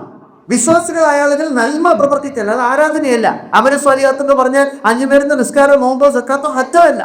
അത് മനുഷ്യന്റെ ഇബാദത്തുകളാണ്, അത് കർമ്മങ്ങളാണ്, നിർബന്ധ ബാധ്യതകളാണ്. അമല സ്വാലിഹാത്ത് എന്ന് പറഞ്ഞാൽ സുഹൃതമുള്ള ജീവിതം. ഒരു മനുഷ്യൻ ഇങ്ങനെ നന്മകൾ ചെയ്തുകൊണ്ടേയിരിക്കുക, നന്മകൾ തുടർന്നുകൊണ്ടേയിരിക്കുക. അങ്ങനെ ഒരാൾ നന്മകൾ ചെയ്തുകൊണ്ടിരുന്നാൽ ഫലനുഹിയന്നഹു ഹയാത്തൻ തയ്യിബ, ആ മനുഷ്യന് ഏറ്റവും നല്ല തയ്യിബായ ജീവിതം നൽകി അവനെ നാം ജീവിപ്പിക്കുമെന്ന് പരിശുദ്ധ ഖുർആൻ. എന്ന് പറഞ്ഞാൽ പണിയെടുക്കുന്നവന് അന്തസ്സുള്ള ജീവിതം അല്ലാഹു നൽകുമെന്ന് പരിശുദ്ധ ഖുർആൻ. അവൻ വിശ്വാസത്തിന്റെ ഭാഗമാകണം, സൽക്കർമ്മം എന്ന ഉദ്ദേശത്തിലാവണം, അള്ളാഹുവിന്റെ പൊരുത്തം കാക്ഷിച്ചുകൊണ്ടാവണം ഒരു മനുഷ്യന്റെ ജീവിതത്തിൽ ആ സുഹൃതത്തെ നിലനിർത്താൻ, അതിനെ തുടരാൻ, അതിനെ അനുഭവിപ്പിക്കാൻ, അത് മനുഷ്യർക്ക് കൈമാറാൻ കഴിയുന്ന രീതിയിൽ ഒരാൾ പ്രവർത്തിച്ചാൽ അവൻ അല്ലാഹു ഏറ്റവും മാതൃകാപരമായ ജീവിതം നൽകി അള്ളാഹു സഹായിക്കുമെന്ന് പരിശുദ്ധ ഖുർആൻ. അതുകൊണ്ടാണല്ലോ മഹാനായ അല്ലാമ മുഹമ്മദ് ഇഖ്ബാൽ പറഞ്ഞത്, അമൽ സേ ജിന്ദഗി ബത്തി ഹൈ ജന്നത്ത് ബി ജഹന്നം ബി യഹാക് അപ്നി ഫിത്രത് പേ നനോരി ഹൈ നനാരി ഹൈ അമൽ സേ ജിന്ദഗി ബൻതി ഹൈ ജന്നത്ത് ബി ജഹന്നം ബി യഹാക് അപ്നി ഫിത്രത് പേ നനൂരി ഹൈ നനാരി ഹൈ. ഒരു മനുഷ്യൻ അമല് കൊണ്ടാണ് സ്വർഗവും നരകമൊക്കെ വെക്കുന്നത്. ആ മനുഷ്യന്റെ ജീവിതത്തിലെ സർവ്വ സുഖകരമാണല്ല അമൽ സേ സിന്ദഗി ബന്തി ഹൈ ജന്നത്ത് ബി ജഹന്നം ബി. സ്വർഗവും നരകമൊക്കെ അമല് കൊണ്ട് ഒരു മനുഷ്യൻ നേടിയെടുക്കുന്നതാണ്. യഹാക് അപ്നി ഫിത്രത് പേ, ഈ മണ്ണുകൊണ്ട് സൃഷ്ടിക്കപ്പെട്ട ഈ ഭൂമിയിലെ ഈ മണ്ണുകൊണ്ട് സൃഷ്ടിക്കപ്പെട്ട അല്ലെങ്കിൽ ഈ മണ്ണിലേക്ക് ചേരേണ്ടുന്ന ഈ മനുഷ്യനുണ്ടല്ലോ, അവന് ജന്മന ഈ ഭൂമി നന്നൂരിഹേ നനാരിഹേ, സ്വർഗത്തിൽ പോകേണ്ടവനോ പ്രകാശജ്വാല കൊണ്ട് സ്വർഗത്തിൽ അണയേണ്ടവനോ തീയിൽ കരിഞ്ഞു തീരേണ്ടവനോ അല്ല. ഇത് രണ്ടും നിർണയിക്കുന്നത് പ്രവൃത്തികളാണ്. ഒരു മനുഷ്യന് രാവിലെ ആയാൽ നേരത്തെ ശർമ്മൻ സാഹിബ് സൂചിപ്പിച്ചില്ലേ, തഹജ്ജുദ് നിസ്കാരത്തിൽ എഴുന്നേറ്റാൽ രാത്രി കടന്നുറങ്ങുന്നത് വരെ ചെയ്തുകൊണ്ടിരിക്കാൻ എന്തെങ്കിലും ഒരു മനുഷ്യൻ ഉണ്ടാവുക എന്ന് പറഞ്ഞാൽ തന്നെ എത്ര വലിയ സുഹൃതമാണ്. അങ്ങനെ പ്രവർത്തിക്കാൻ മാത്രം അനുഭവങ്ങൾ ഉണ്ടാവുക, ആ പ്രവർത്തിക്കാൻ മാത്രം മേഖലകൾ ഉണ്ടാവുക, എന്നിട്ട് നിരന്തരം ഇങ്ങനെ പ്രവർത്തിച്ചുകൊണ്ടേയിരിക്കുക, അങ്ങനെ പ്രവർത്തനങ്ങളിൽ സജീവമാക്കാൻ കഴിയുക, സേവന മേഖലകളിൽ നിരന്തരമായി ഇടപെട്ട് ഏറ്റവും മനുഷ്യർക്ക് ഏറ്റവും ആവശ്യമുള്ള സമയത്ത് അവർക്ക് വേണ്ടി എല്ലാം മറന്ന് പണിയെടുത്ത പ്രവർത്തകരെ കാസർഗോഡ് ജില്ലാ DMCCയുടെ 23ഓളം വരുന്ന പ്രതിനിധികളെ ആദരിക്കുന്ന ഒരു വേദിയല്ലേ ഇത്. കർമ്മം കൊണ്ടാണ് ഒരു മനുഷ്യൻ എപ്പോഴും നിറഞ്ഞു നിൽക്കുക. കർമ്മമാണ് ഒരു മനുഷ്യനെ ഏറ്റവും വലിയ നിറവിലേക്ക് എത്തിക്കുക. എന്ത് ചെയ്യുന്നു എന്നതാണ് പ്രധാനം. രാത്രി കിടന്നിറങ്ങുന്ന സമയത്ത് ഇന്ന് നിങ്ങൾ പോയി കിടന്നിറങ്ങും. ഇന്ന് ഒരു ഒഴിവ് ദിവസമാണ് പലർക്കും. ഇന്നത്തെ ദിവസം നമ്മൾ എന്ത് ചെയ്തു എന്ന് ചോദിച്ചാൽ, രാത്രി കിടന്നിറങ്ങുന്ന സമയത്ത് ഒരു ഫ്ലാഷ് ബാക്ക് എടുത്താൽ, ഒരു ഫ്ലാഷ് ഫോർവേഡ് എടുത്താൽ, നാളത്തെ കുറിച്ച് ചിന്തിച്ചാൽ, ഇന്ന് കഴിഞ്ഞു പോയ 24 മണിക്കൂറിനെ കുറിച്ച് ആലോചിച്ചാൽ, പ്രിയപ്പെട്ടവരെ, എനിക്കും നിങ്ങൾക്കും എന്ത് ചെയ്തു എന്ന നിർവൃതിയിലാണ് ഉറങ്ങാൻ കഴിയുക. ഒരു കാര്യം പറയാൻ പറ്റും, പ്രശ്നം ഇന്ന് വൈകുന്നേരം ഒരു 2 മണിക്കൂർ സമയം ഒരു നല്ല മനുഷ്യനെ കുറിച്ച് ചിന്തിക്കാൻ, അതിലൂടെ നല്ല പ്രവർത്തനങ്ങൾക്ക് KMCCയുടെ തുടർച്ചയുണ്ടാകാൻ നമ്മൾ സമയം ചെലവഴിച്ചു. അസുഹൃതമാണ്. രാവിലെ മുതൽ വൈകുന്നേരം വരെ മനുഷ്യൻ ജീവിച്ചാൽ രാത്രി കിടന്നിറങ്ങുന്ന സമയത്ത് എത്ര കണ്ട് മനുഷ്യന് നിറവോടെ പറയാൻ കഴിയും, ഞാൻ എന്ത് ചെയ്തിട്ടാ ഇന്ന് പോയി കിടന്നിറങ്ങുന്നത്, എന്റെ ജീവിതത്തിന്റെ എന്ത് നേട്ടമാണ് ഇന്നത്തെ രാത്രിയിൽ എനിക്ക് സന്തോഷത്തോടെ കണ്ണിറക്കുന്ന സമയത്ത് ബിസ്മിക്കല്ലാഹുമ്മ അമൂതു വഹ്യ. ഓരോ രാത്രിയിലും വിശ്വാസിയെ പറയാൻ പഠിപ്പിക്കുന്ന വചനമത ബിസ്മിക്കല്ലാഹുമ്മ. നമ്മൾ ചുരുവിടാറുണ്ട്. എത്ര പേര് അതിന്റെ അർത്ഥം അറിഞ്ഞിട്ടാണ് ഉരുവിടുന്നതെന്ന് എനിക്കറിയില്ല. നിങ്ങൾ നല്ല ചോക്ക്, നമ്മളോട് അല്ലാഹുവിന്റെ റസൂൽ പറയാണ്, നിങ്ങൾ കിടന്നിറങ്ങണം. ഉറക്കെന്ന് പറഞ്ഞാൽ പാതി മരണമാണ്. മരിക്കുക എന്ന് പറഞ്ഞാൽ ആ സാലഡ് അറ്റാക്ക് വരുന്ന ആളുകളോട് മാത്രമല്ല, ഉറക്ക് മരണത്തിന്റെ മുന്നോടിയാണ്. മരണത്തിന്റെ പാതി സ്വഭാവമുള്ള ഒന്നാണ് ഒരു മനുഷ്യനെ സംബന്ധിച്ചിടത്തോളം ഉറക്ക്. അങ്ങനെ നിങ്ങൾ ഉറങ്ങാൻ പോകുമ്പോൾ നിങ്ങൾ നാവിൽ ഈ ശബ്ദം ഉരുവിടണം. എന്താ പറയേണ്ടത്? അവസാനം ഉറങ്ങുന്ന സമയത്ത് കണ്ണടക്കുമ്പോൾ അവസാനത്തെ ശബ്ദമാകേണ്ടത് ബിസ്മിക്കല്ലാഹുമ്മ അമൂതു വഹ്യ. അല്ലാഹുവേ, നിന്റെ നാമത്തിൽ ഞാനിതാ മരിക്കണം, ഉറങ്ങുക. അമൂത്തു, ഞാനിതാ മരിക്കണം. വഹ്യ, നിന്റെ വേണ്ടുകയുണ്ടെങ്കിൽ ഒരുപക്ഷെ ഞാൻ നാളെ എഴുന്നേൽക്കും. എല്ലാ മനുഷ്യനും രാത്രി കിടന്നിറങ്ങുമ്പോൾ മരിക്കുകയാണെന്ന് പ്രഖ്യാപിച്ചിട്ടാണ് ഉറങ്ങുന്നത്. പക്ഷെ നമ്മൾ ഉറങ്ങുന്നത് നിങ്ങൾ ആലോചിച്ചോക്ക്, രാവിലെ എണീച്ചിട്ട് ചെയ്യേണ്ട സാധനങ്ങൾ തീരുമാനിച്ചിട്ടാണ് നമ്മൾ ഉറങ്ങുന്നത്. രാത്രി കിടന്നിറങ്ങും ഒരാളോട് ദേഷ്യം ഉണ്ടെങ്കിൽ പോലും നമ്മൾ ഉറങ്ങുന്ന ഒരു വാക്ക് എന്ന് പറഞ്ഞാൽ നേരം വെളുക്കട്ടെ കാണിച്ചു കൊടുക്കാം എന്നതാണ്. ആ നേരം വെളുത്തിട്ട് കാണിച്ചു കൊടുക്കാൻ വേണ്ടിയിട്ടാണ് രാത്രി നമ്മൾ ഉറങ്ങുന്നത്. അതുകൊണ്ട് പാതിരാത്രി പലരും ഞെട്ടിയിരിക്കുന്നത്. കാരണം നേരം വെളുക്കാത്തതിന്റെ പ്രശ്നമാണ്. വെളുത്താൽ മാത്രം ഒരിക്കലും പ്രതിരോധം ചെയ്യാൻ പറ്റും.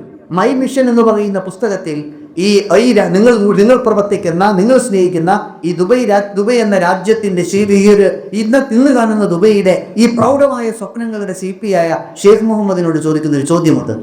അതേക്കുറിച്ച് ചോദിക്കുന്ന ചോദ്യം, നിങ്ങൾക്ക് രാത്രിയിൽ ഉറക്കം കിട്ടാറുണ്ടോ? അദ്ദേഹം പറഞ്ഞു, നന്നായി ഉറങ്ങുന്ന ഒരാളാണ്. അദ്ദേഹത്തോട് രണ്ടാമത്തെ ചോദ്യം, നിങ്ങൾ എങ്ങനെയാണ് ഇത്രമേ വലിയൊരു രാജ്യത്തെ ഇത്ര വലിയ സ്വപ്ന സമാനമായ സങ്കല്പങ്ങളും വലിയ പ്രതിസന്ധികളും ഒക്കെയുള്ള ഒരു രാജ്യത്തിന്റെ നേതാവായ, രാജ്യത്തിന്റെ ഭരണാധികാരിയായ അങ്ങ് എങ്ങനെയാണ് ഇത്ര ശാന്തമായി പോയി ഉറങ്ങുന്നത്? അദ്ദേഹം പറഞ്ഞു, 2 കാര്യങ്ങൾ ഉറങ്ങാൻ നേരത്ത് ഞാൻ പാലിക്കാറുണ്ട്. ഒന്ന്, എനിക്ക് ആരോടെങ്കിലുമൊക്കെ എന്തെങ്കിലുമൊക്കെ പറയാനോ ചെയ്യാനോ തീർക്കാനോ വല്ല കാര്യമുണ്ടെങ്കിൽ ഞാൻ അന്ന് രാത്രി കിടന്നുറങ്ങുന്നതിന് മുമ്പ് അത് പറഞ്ഞ് അവസാനിപ്പിച്ചിട്ടാണ് ഉറങ്ങുക.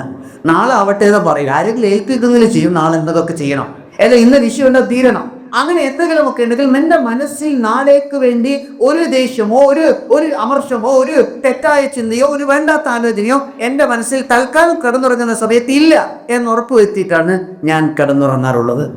2, എനിക്ക് അന്നത്തെ ദിവസം ചെയ്യാൻ കഴിഞ്ഞ സുഹൃതങ്ങൾ മനസ്സിൽ കണ്ട് നാളേക്ക് ചെയ്യുന്ന നന്മകളെ ഓർത്തിട്ടാണ് ഞാൻ രാത്രി കിടക്കാൻ പോകാറുള്ളത്. ഈ 2 സംഗതി ഞാൻ മുടക്കാറില്ല. അതുകൊണ്ട് എൻ്റെ ഉറക്കിതുവരെ അസ്വസ്ഥമായിട്ടില്ല. നമ്മൾ തിരിച്ചാലോചിച്ചാൽ നമുക്കുറക്കും മര്യാദക്ക് കിട്ടാത്തതിൻ്റെ കാരണം നമ്മളെപ്പോഴാണ് സമാധാനത്തിൽ ഉറങ്ങിയത്? നമ്മൾ ഉറങ്ങുന്നത് മുഴുവൻ എന്തൊക്കെയോ സംഘർഷങ്ങൾ കൊണ്ടാണ്. ഈ അടുത്ത ദിവസം കൗൺസിലിങ്ങിന് വന്ന ഒരു പ്രവാസിയായ സുഹൃത്തിനോട് സംസാരിക്കുമ്പോൾ ഭാര്യ പറഞ്ഞു, സാർ ഇയാൾ ഉറങ്ങുന്ന സമയത്ത് എന്തൊക്കെയോ തെറിയൊക്കെ വിളിച്ചു പറയുന്നത്, ആരോടൊക്കെയോ ചൂടാവും, ഇപ്പം അടിക്കുന്നൊക്കെയാണ് പറയുന്നത്. കേട്ടിട്ട് എനിക്ക് ബേജാറാവുന്നു. ഞാൻ ഇങ്ങളെ അടിച്ചിട്ടുണ്ടോ? എന്നെ ഇന്നുവരെ അടിച്ചിട്ടില്ല, ഇപ്പം ആരെ അടിക്കുന്നത്? മനുഷ്യനോട് ഇങ്ങക്കാരോട് ദേഷ്യമുണ്ടോ? എനിക്ക് ആരോടാന്നല്ല, ഒരുപാട് ആളോട് തേച്ചാണ്. എനിക്കിതൊന്നും തീർക്കാനോ കാണിക്കാനോ പറ്റൂല. അതുകൊണ്ട് എൻ്റെ ഉള്ളിൽ ഇതിങ്ങനെ അമർത്തി പിടിച്ച് നടക്കണം. അപ്പൊ ഈ അമർത്തി പിടിക്കുന്ന സാധനമാണ് അയാൾക്ക് ഉറക്കം കിട്ടുന്നില്ല, ഞെട്ടുന്നു, വലിയ അസ്വസ്ഥത ഉണ്ടാകുന്നു, വലിയ രോഗങ്ങളായി വരുന്നു, സൈക്കോസൊമാറ്റിക്കായ പല മാനസികജന്യ രോഗങ്ങളും അയാളുടെ പ്രകടമായി വരുന്നു. കറിയക്കാരോട് പ്രകടിപ്പിക്കാൻ പറ്റുന്നില്ല, ഒരിടത്തും ഇത് തീരുന്നില്ല, ഒരിടത്തും ഇത് അവസാനിക്കുന്നില്ല. കാരണം നമ്മളെ സംബന്ധിച്ചിടത്തോളം നമുക്ക് അന്നത്തെ ദിവസം സുഹൃതങ്ങളല്ല, പലപ്പോഴും നമുക്ക് വികൃതങ്ങളാണ് നമ്മൾ ഓരോ ദിവസവും അവസാനിക്കുമ്പോൾ നമ്മുടെ കയ്യിലുള്ളത്. സുഹൃതങ്ങൾ കൊണ്ട് ഉറങ്ങാൻ കഴിഞ്ഞാൽ അതിനേക്കാൾ വലിയ സൗഭാഗ്യം പ്രിയപ്പെട്ടവരെ എന്താ ഉള്ളത്? മനുഷ്യനാണ്, കുറവുകളും കുറ്റപ്പാടൊക്കെ ഉണ്ടാവും, പരിമിതികളും കുഴപ്പങ്ങളൊക്കെ ഉണ്ടാവും. ഇതൊക്കെ ഉള്ളപ്പോഴും നമ്മൾ സുഹൃതങ്ങൾ കൊണ്ട് ആ കുറവുകളെല്ലാം മായ്ച്ചു കളഞ്ഞ് ഓരോ രാത്രിയിലും ഞാൻ ചെയ്ത നന്മകളുടെ പ്രവൃത്തികൾ അള്ളാഹുവിന്റെ മുന്നിൽ ഉറപ്പിച്ചു നിർത്തി ബിസ്മിക അല്ലാഹുമ്മ അമൂതു, ഞാനിതാ മരിക്കുകയാണ്, വാഹയ നീ ആയുസ് തന്നാൽ രാവിലെ ഞാൻ ഉണരും. അതിന് തെളിവാണ് രാവിലെ ഉണരുമ്പോൾ അൽഹംദുലില്ലാഹില്ലദീ അഹ്യാനി ബഅദമ അമതനി വഇലൈഹിൻ നുശൂർ. രാവിലെ എണീക്കുമ്പോൾ വീണ്ടും പറയാണ്, അല്ലാഹുവേ എന്നെ എണീപ്പിച്ചല്ലോ, എനിക്ക് വീണ്ടും ജീവൻ തന്നല്ലോ, വീണ്ടും എഴുന്നേറ്റൊരു പുതിയ പ്രഭാതം തന്നല്ലോ, ഞാനിത് വൈകുന്നേരം ഉണ്ടാവും എന്നറിയാം. അപ്പോഴും പറയണം വഇലൈഹിൻ നുശൂർ, ഞാൻ മരിക്കൂട്ടോ, അൽഹംദുലില്ലാഹില്ലദീ അഹ്യാനി ബഅദമ അമതനി, ഞാൻ മരിച്ചതിന് ശേഷം എന്നെ എഴുന്നേൽപ്പിച്ച അല്ലാഹു നിനക്ക് സ്തുതി. രാവിലെ എഴുന്നേൽക്കുമ്പോൾ വീണ്ടും അല്ലാഹുവിനോട് ആ സ്തുതി പറഞ്ഞ് മരണത്തിൽ നിന്ന് എഴുന്നേറ്റതിന്റെ ഓർമ്മ പുതുക്കി ഓരോ പ്രമാദത്തിലും എഴുന്നേൽക്കുന്നവരാണ് നമ്മളിൽ എത്ര കണ്ട് ആക്ഷൻ ഓറിയന്റഡായ അപ്രോച്ച് നിലനിൽക്കുന്നു. സ്വന്തത്തിന് വേണ്ടി പ്രവർത്തിക്കുന്നത് മാത്രമല്ല ആക്ഷൻ, സമൂഹത്തിന് വേണ്ടി, കുടുംബത്തിന് വേണ്ടി, നാടിന് വേണ്ടി, നമുക്ക് വേണ്ടി, നമ്മുടെ ശരീരത്തിന് വേണ്ടി എന്ന് വേണ്ട സർവ്വതലങ്ങളെയും ഒരു മനുഷ്യൻ സുഹൃതങ്ങൾ കൊണ്ട് പ്രവർത്തിച്ചുകൊണ്ടേയിരിക്കുക. ഒരു നേതാവിന്റെ ഏറ്റവും വലിയ ക്വാളിറ്റി അതാണ്. നിങ്ങളുടെ പ്രവൃത്തികൾ കൊണ്ട് നിങ്ങൾക്ക് അഭിമാനം തോന്നുക. I feel proud about myself. എനിക്ക് എന്നോട് മതിപ്പ് തോന്നുക, ബഹുമാനം തോന്നുക, ഇഷ്ടം തോന്നുക, സ്നേഹം തോന്നുക, ആക്ഷൻ ഉണ്ടാവുക എന്നതാണ് 2. മൂന്നാമത്തത് ഒരുപക്ഷെ ഏറ്റവും പ്രധാനപ്പെട്ട മൂല്യമായി എനിക്ക് പ്രിയപ്പെട്ട ഇബ്രാഹിം ആറ്റിക്കയിൽ കണ്ടിട്ടുള്ള സംഗതി ഇൻറ്റൻഷൻ എന്ന് പറയുന്നൊരു വാല്യൂ ആണ്. ഇൻറ്റൻഷൻ എന്ന് പറഞ്ഞാൽ പുതിയതൊന്നുമല്ല. പരിശുദ്ധ പ്രവാചകർ സല്ലല്ലാഹു അലൈഹി വസല്ലം തങ്ങൾ ഒരു മുസ്ലിമിന്റെ വിശ്വാസധാരയിൽ അടിസ്ഥാനമായി പരിചയപ്പെടുത്തിയത് തന്നെ ഇന്നമൽ അഅ്മാലു ബിന്നിയ്യാത്ത്, നിയ്യത്ത് നന്നാവുക, എല്ലാ പ്രവൃത്തികളുടെയും ഇൻറ്റൻഷൻ നന്നാവുക, എല്ലാ നന്മകളുടെയും അതിന്റെ മൂല്യം നന്നാവുക. എന്ന് സമ്മതിക്കിരിക്കുകയാണെങ്കിലും ഒരു മീറ്റിംഗ് തുടങ്ങുകയാണെങ്കിൽ അത് ആദ്യം ഒന്ന് വിസ്മി ചൊല്ലി, എന്നിട്ടൊരു അള്ളാഹുവിനോട് പ്രാർത്ഥിച്ചൊരു പാത്തി ഓതി, അല്ലെങ്കിൽ പടച്ച തമ്പുരാനോട് ഇത് ബർക്കത്ത് തരണേന്ന് ആലോചിച്ച് ഒരു നല്ല ഇന്റൻഷനോടെ ചെയ്യാം. ഒരു കച്ചവടത്തിന്റെ ഡീല് നടത്തുകയാണെങ്കിൽ അതൊരു ബിസ്മി ചൊല്ലി പ്രാർത്ഥനയോടെ ഒരു നല്ല ഇന്റൻഷനോടെ ചെയ്യാം. ഒരു മനുഷ്യനെ സംബന്ധിച്ചിടത്തോളം ചെയ്യാത്ത എല്ലാ പ്രവൃത്തികളും ഇന്റൻഷനോടെ ചെയ്യാൻ പറ്റുന്ന ആളുകളാണ് നിങ്ങൾ. ഇവിടെ ആലോചിച്ച് നോക്ക്, ബാത്റൂം കയറുമ്പോൾ പ്രാർത്ഥിച്ച അള്ളാഹുവിനോട് അവനോടുള്ള സന്തോഷം പറഞ്ഞിട്ട് ബാത്റൂം കയറാൻ പഠിപ്പിച്ച ലോകത്തിലൊരു മതമുണ്ടെങ്കിൽ അത് പരിശുദ്ധ ഇസ്ലാമിൻ്റെ അത് വേറെതാ. നിങ്ങൾ ആലോചിക്കും, ബാത്റൂമിൽ പോകുന്ന സമയത്ത് ഒരു മനുഷ്യൻ ഏറ്റവും നല്ല നിയത്തോടെ ബാത്റൂമിൽ കയറണം എന്ന് പഠിപ്പിച്ച ലോകത്തിലെ പ്രവാചക സംസ്കാരത്തിന്റെ പിന്മുറക്കാരാണ് നമ്മൾ. ബാത്റൂമിൽ നിന്ന് മലമൂത്ര വിസർജനം ചെയ്ത് ഇറങ്ങി വരുമ്പോൾ അല്ലാഹുവേ ഈ പ്രയാസങ്ങളിൽ നിന്ന് എനിക്ക് ആശ്വാസം നൽകിയ പടച്ചോനെ നിനക്ക് സ്തുതി എന്ന് പറഞ്ഞ് ഇറങ്ങി വരാൻ പഠിപ്പിച്ച ലോകത്തിലൊരു സംസ്കാരധാര ഇസ്ലാമല്ലാതെ വേറെ ആലോചിച്ചോണ്ട് അതിനേക്കാൾ വലുതൊന്നും വേണ്ടല്ലോ. ബാത്റൂം കയറാനും മുസ്ലിമിനൊരു അജണ്ടയുണ്ട്, വിശ്വാസിക്ക് ഒരു അജണ്ടയുണ്ട്, വിശ്വാസിക്ക് ഒരു ഇന്റൻഷൻ ഉണ്ട്. ചെയ്യുന്ന എല്ലാ പ്രവൃത്തികളിലും നല്ല നിയ്യത്തുണ്ട്. നല്ല നിയ്യത്തുള്ള പ്രവൃത്തികൾ ഉണ്ടാവുക എന്ന് പറയുന്നതാണ് പ്രധാനം. ഇന്ന് നമ്മുടെ സേവന പ്രവർത്തനങ്ങളിലും ദാനധർമ്മങ്ങളിൽ പോലും നല്ല ഇന്റൻഷൻ ഇല്ലാത്തൊരു കാലത്താണ് നമ്മൾ ജീവിക്കുന്നത്. ആൾക്കാരൊക്കെ കൊടുക്കുന്നുണ്ട്, കൊടുക്കുന്നതൊക്കെ ആൾക്കാർ കാണാൻ വേണ്ടിയിട്ടാണ്. പലരും സേവനങ്ങളൊക്കെ ചെയ്യുന്നുണ്ട്. തിരിച്ചു ചോദിക്കുകയാണ്. എന്നോട് അടുത്ത ദിവസം ഒരു മനുഷ്യൻ എനിക്ക് ഒരു ഇതുപോലത്തെ പ്രോഗ്രാമിൽ ചോദിച്ചാണ്, ഞാൻ 10-12 കൊല്ലം ഇതിനു വേണ്ടി കഷ്ടപ്പെട്ടു, അതിൻ്റെ ഒരു നന്ദി ഈ സംഘടന എന്നോട് കാണിച്ചില്ല. ഞാൻ നിങ്ങളോട് എന്ത് നന്ദി കാണിക്കാത്തത്? ജനറൽ ബോഡിയിൽ എൻ്റെ പേര് പറഞ്ഞില്ല, എന്നെ തിരഞ്ഞെടുത്തില്ല, ഈ മഹലിന് വേണ്ടി 11 കൊല്ലം കഷ്ടപ്പെട്ടതാണ്, എന്നിട്ട് ഒരു മനുഷ്യൻ എന്നെ പരിഗണിച്ചില്ല, എനിക്കൊരു സ്ഥാനം തന്നില്ല. അപ്പോൾ ഒരു മനുഷ്യൻ ഇത്ര കാലം 11 കൊല്ലം ഇതിനു വേണ്ടി ത്യാഗപൂർണമായി പ്രവർത്തിച്ചത് കാലാമേല മൂപ്പരവിടെ നിർത്തുമെന്ന പ്രതീക്ഷയിലാണ്. അത് തിരിച്ചു കിട്ടാതാകുമ്പോൾ ആ ഇന്റൻഷന്റെ ചോർച്ച സംഭവിക്കുകയാണ്. എല്ലാം അങ്ങനെയാണ്. ഇന്റൻഷൻ എന്ന് പറയുന്നത് ഒരു തമാശയ്ക്ക് ഞാൻ ഓർക്കാറുള്ള സംഗതിയുണ്ട്.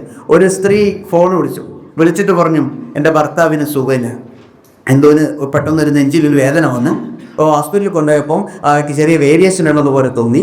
അപ്പോൾ ഡോക്ടർ ഉടനെ പറഞ്ഞു അതൊരു അവിടെ സൗകര്യങ്ങളില്ലാത്തതുകൊണ്ട് കോഴിക്കോട്ട് കൊണ്ടുപോകാൻ പറഞ്ഞു. ഞങ്ങൾ കോഴിക്കോട്ട് പോവാണ്, നിങ്ങൾ എന്തെങ്കിലുമൊക്കെ ഒന്ന് ദ്വാരക്കണം, എന്നതിലൊക്കെ എന്തെങ്കിലുമൊക്കെ തീയത്താക്കാൻ പറ്റും തീയത്താക്കണം എന്ന് പോലെ എനിക്ക് അറിയാവുന്നൊരു ഫാമിലിയാണ്.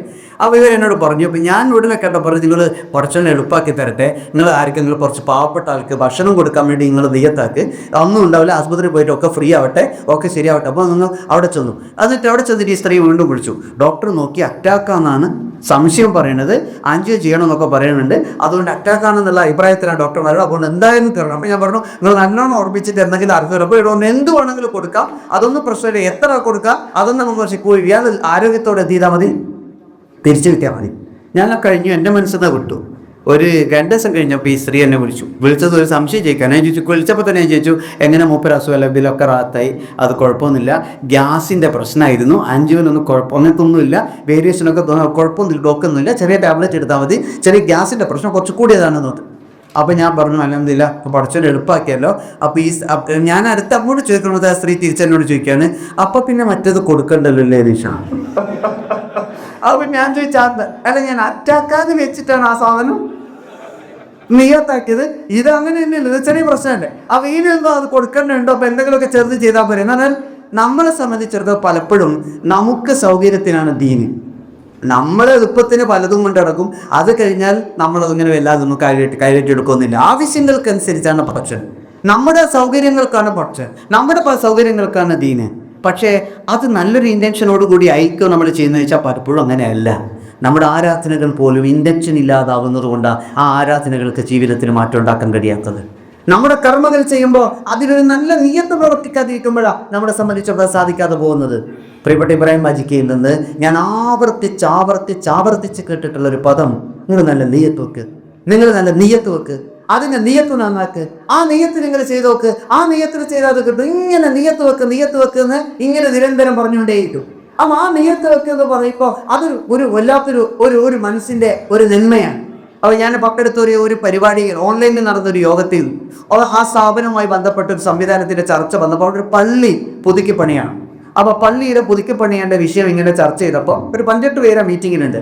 അപ്പോൾ ഇങ്ങനെ ഇത്ര രൂപ ചെലവ് വരുന്നെന്ന് പറഞ്ഞ് തീരുമ്പോഴേക്ക് ഒരു മനുഷ്യൻ ആ മീറ്റിങ്ങിൽ നിന്ന് ഉടനെ എനിക്കൊരു വാട്സപ്പ് മെസ്സേജ് അയച്ചു, നിങ്ങൾ അവരോട് പറയോ എനിക്കതിൽ താല്പര്യമുണ്ടെന്നു, എനിക്കത് ചെയ്യാൻ താല്പര്യമുണ്ട്, അത് എത്രയാണെന്ന് വെച്ചാൽ ഞാൻ കൊടുത്തോളാം, അതെനിക്ക് ആഗ്രഹമുണ്ടെന്നു. അപ്പോൾ അത് ആഗ്രഹമുണ്ടെന്ന് പറഞ്ഞു കഴിഞ്ഞ ഉടനെ പിന്നെ ഇത് കഴിഞ്ഞ ഉടനെ ഇദ്ദേഹം എന്നോട് മെസ്സേജിലൂടെയാണ് പറയുന്നത്. അപ്പോൾ ഇബ്രാഹിം ബാജിക്ക മൈക്കിലൂടെ പറഞ്ഞു, എനിക്കത് ചെയ്യാൻ താല്പര്യമുണ്ട്, ഞാനത് ചെയ്യാം എന്നുള്ളതാണ് വിചാരിക്കുന്നതെന്ന് പറഞ്ഞു. അപ്പം ഞാൻ വേഗം ഇദ്ദേഹം എന്നോടാണെങ്കിൽ ഇത് ആരോടും പറയരുതെന്നും പറഞ്ഞു, ഈ മെസ്സേജ് അയച്ച ആൾ വേറെ ആരോടും പറയണ്ടെന്നും പറഞ്ഞു. അപ്പോൾ ഞാൻ ഉടനെ ഇബ്രാഹിം ഓൺലൈനിലായതുകൊണ്ട് മെസ്സേജ് ആക്കാനും വയ്യ. അവസാനം അദ്ദേഹത്തെ ഏറ്റെടുത്തൊന്ന് കണ്ടു. അപ്പോൾ ഞാൻ ഇത് മീറ്റിങ്ങിൽ 2 അഭിപ്രായം വരുന്നല്ലോ എന്ന് കരുതി ഞാൻ അദ്ദേഹത്തെ ഫോൺ ചെയ്തപ്പോൾ ഒരു വാട്സപ്പ് നോക്കിയപ്പോൾ ഞാൻ പറഞ്ഞു, ഇങ്ങനെ ഇന്ന് മീറ്റിങ്ങിൽ തന്നെ ഒരാൾ അത് ചെയ്യാമെന്ന് പറഞ്ഞിട്ടുണ്ട്, നിങ്ങൾ പറഞ്ഞ് എനിക്കിങ്ങനെ മെസ്സേജ് അയച്ചിരുന്നു. അപ്പോൾ ഉടനെ ഉപയോഗിച്ചൊരു പദമുണ്ട്.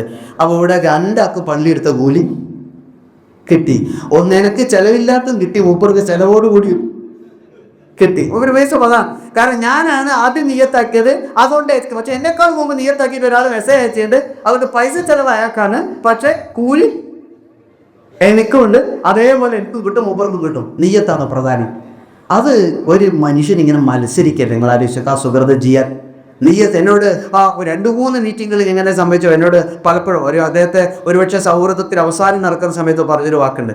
എന്നോട് പിരിവ് ചോദിക്കാതെ എന്നോടൊപ്പം നടന്ന ഒരാളാണ് നിങ്ങൾ. മക്കളോട് നിർത്തിയിട്ടാൻ പറയുന്നു, പിരിവ് ചോദിക്കാതെ നടന്ന ഒരാളാണ് നിങ്ങൾ. അതുകൊണ്ട് നിങ്ങളെന്താ പിരിവ് ചോദിക്കാത്തത് ചോദിച്ചു. അപ്പോൾ ഞാൻ പറഞ്ഞു, ഞാൻ പിരിവ് ചോദിക്കേണ്ടിയില്ല, കാരണം പിരിവ് എടുക്കാൻ വേറെ സംവിധാനമൊന്നുമില്ല. അങ്ങനെ പിരിവ് എടുക്കേണ്ട ഉദ്ദേശിച്ചില്ല. പക്ഷെ നിങ്ങളുടെ സമയമാണ് എനിക്ക് വേണ്ടതെന്ന്. അവസാന സമയം വരെ ആ സമയം അദ്ദേഹം തന്നിട്ടുണ്ട്.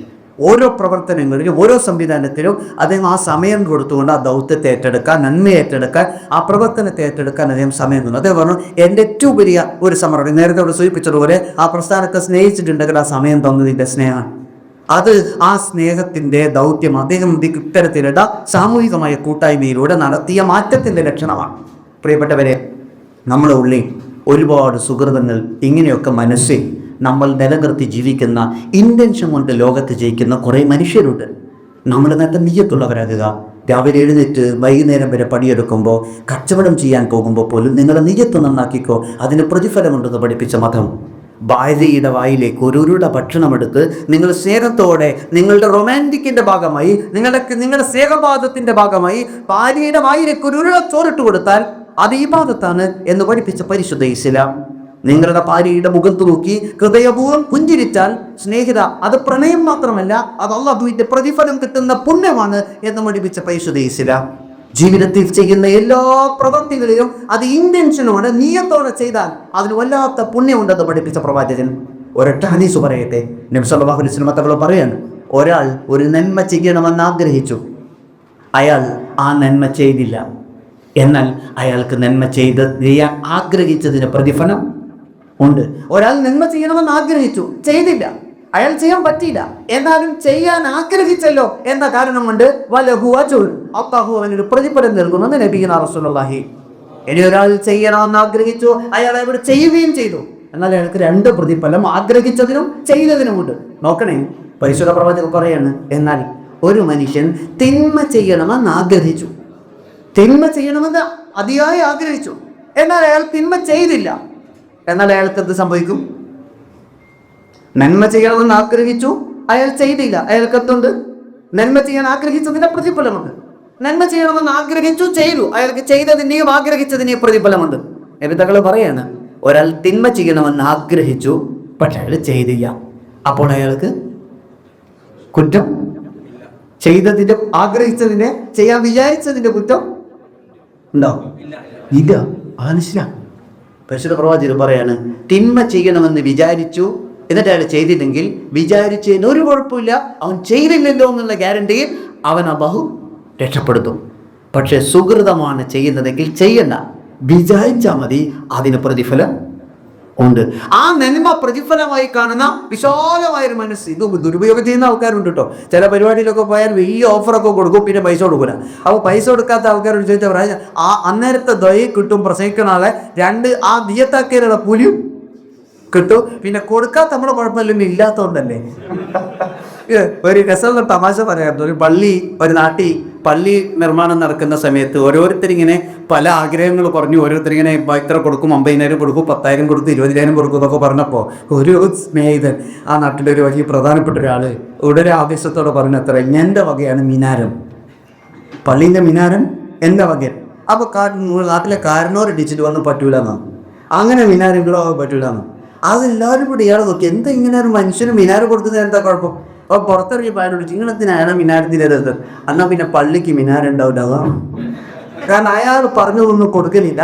അങ്ങനെയാണെങ്കിൽ നമ്മുടെ പള്ളിക്ക് മിനാരിക്കാത്ത പള്ളി ആയിപ്പോ പൈസ വേണം തന്നുകൊണ്ട്, പക്ഷെ മിനാരം ചെയ്യണ്ട, ഏറ്റെടുക്കേണ്ട.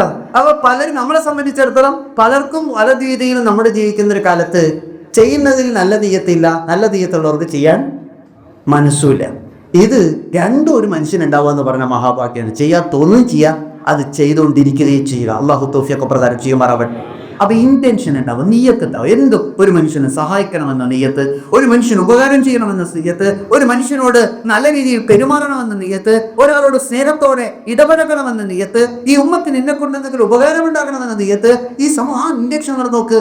അതല്ലേ ഞാൻ കണ്ടിട്ടില്ല ഇങ്ങനെ ഒരു മനുഷ്യൻ വിട പറയുന്ന സമയത്ത്, അത് ഒരു ബിസിനസ്സുകാരൻ വിട പറയുന്ന സമയത്ത് അദ്ദേഹത്തിന് വേണ്ടി പ്രാർത്ഥിക്കാനും അദ്ദേഹത്തിന് അന്ത്യവിശ്രമം കൊള്ളാനും അങ്ങനെ ഖബറിൽ കിടക്കുന്ന സമയത്ത് രാവിലെയും വൈകുന്നേരവും രാത്രിയിലും ഓരോ വക്കത്തിലും തൻ്റെ അരികത്ത് വന്ന് പ്രാർത്ഥനാപൂർവമായി പരിശുദ്ധ ഖുർആനിൻ്റെ മധുര മന്ത്രത്തരികൾ അണമുറിയാതെ തുടർച്ചയായി ചൊല്ലാനും ജീവിതകാലത്ത് ഒരു സംവിധാനത്തെ കഷ്ടപ്പെട്ട് ത്യാഗം ചെയ്ത് വളർത്തിയ ഒരു വലിയ മഹാനായ ഒരു സമ്പന്നനാണ് പ്രിയപ്പെട്ട ഇബ്രാഹിം ഹാജിക്ക.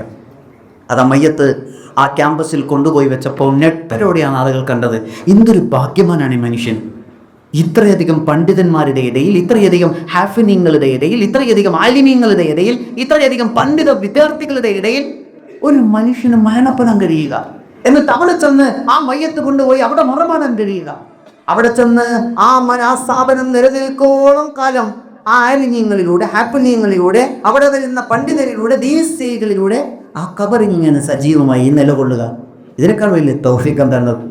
ഒരു മനുഷ്യൻ ജയിക്കുന്നത് ലക്ഷക്കണക്കിന് രൂപ ഓരോ മാസവും നിങ്ങളറിയോ ഒരു ആ സംവിധാനത്തിന് ചെലവഴിക്കും. എന്നോട് അദ്ദേഹം പറഞ്ഞിട്ടുണ്ട്, അറബി കോളേജ് കാണാൻ പോയപ്പോൾ പറഞ്ഞു, നിങ്ങളറിയോ PF കറക്റ്റ് ശമ്പളവും അക്കൗണ്ടിൽ സാലറി ഒക്കെ കൊടുക്കുന്ന അറബി കോളേജാണ് ഞങ്ങളുടെ കോളേജ്.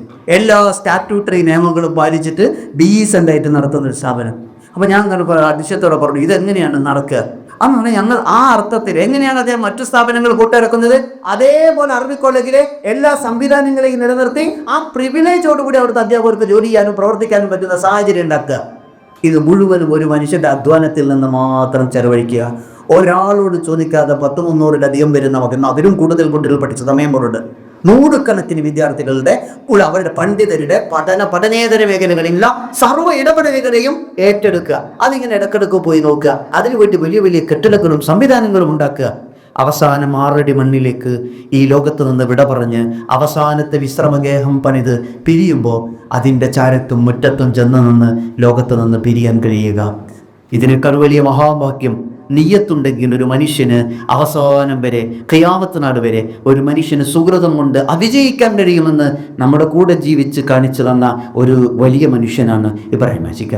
അവസാനം എനിക്ക് സൂചിപ്പിക്കാനുള്ളത്, ഒരു മനുഷ്യൻ്റെ ജീവിതത്തിൽ എപ്പോഴും ഉണ്ടാകേണ്ടുന്ന ഏറ്റവും വലിയ മൂല്യം ഒരുപക്ഷെ ഹാജിക്കയുടെ അവസാന ശബ്ദത്തിൽ, അവസാന വാക്കിൽ ഒരുപക്ഷെ ചേർത്ത് വെക്കാൻ പറ്റുന്ന ഒന്നാണ് എപ്പോഴും ഹ്യൂമാനിറ്റി എന്ന് പറയുന്നൊരു മൂല്യം ഉണ്ടാവുക. ഒരുപക്ഷെ ഇബ്രാഹിം ഹാജിക്കയുടെ ആ it can be represented four humanity. മനുഷ്യത്വം എന്ന് പറയുന്നത് നിങ്ങൾ ആലോചിച്ചോക്ക്. ഒരു പച്ചയായ മനുഷ്യൻ എല്ലാ അർത്ഥത്തിലും കോടികളുടെയും ബില്യൺ കണക്കിന് വരുമാനങ്ങളുടെയും ജീവിത സൗകര്യങ്ങളുടെ അതിൻ്റെ പരമാവധിയിൽ അല്ലാഹു അനുഗ്രഹം ചെയ്ത് ജീവിക്കാൻ അവസരം ഉണ്ടാകുമ്പോഴും, പ്രൗഢമായ അന്തസ്സോടെ ജീവിക്കാനുള്ള സർവ്വ സാധ്യതകൾ ഉണ്ടാകുമ്പോഴും ഒരു മനുഷ്യനായി ജീവിക്കുക, കൂടെയുള്ള മനുഷ്യരുടെ വേദനകൾ അറിയുക, മനുഷ്യരോടൊപ്പം സ്നേഹത്തോടെ പരിചയിച്ച ഒരു നല്ല മനുഷ്യൻ, ഒരു പച്ചയായ മനുഷ്യൻ എന്ന് പറയിപ്പിക്കുക. അങ്ങനെ മനുഷ്യത്വത്തിൻ്റെ അളവ് പോലും വെച്ച് പരിശോധിച്ചാൽ മാനവികതയുടെ മഹിതമായ മാതൃകകളൊക്കെ ചേർത്ത് വെച്ച് ജീവിക്കുക. ഒരു ദ ബെസ്റ്റ് ഹ്യൂമൻ ബീയിങ് ഒക്കെ വിളിച്ചു പറയാൻ പറ്റുന്ന രീതിയിൽ നമുക്കിടയിൽ കഴിയുക. അതൊരു സമുദായത്തിനകത്ത് മാത്രമൊന്നുമല്ല, അദ്ദേഹത്തിൻ്റെ കീഴിൽ ജീവിക്കുന്ന സഹോദര സമുദായങ്ങളിലുള്ളവർ ആ വേഷവും രീതിയും ഭാവവും ഒക്കെ കണ്ടാൽ എല്ലാ അർത്ഥത്തിലും കെട്ടിലും മട്ടിലും ഒരു ചിട്ടയോടെയുള്ള ഒരു വിശ്വാസിയുടെ സർവ്വഭാവങ്ങളോടുകൂടിയും ജീവിക്കുമ്പോഴും ഇബ്രാഹിം ഹാജി എന്ന ആ വിശ്വാസിയോട് എല്ലാ മതസ്ഥർക്കും ഇഷ്ടമാണ്.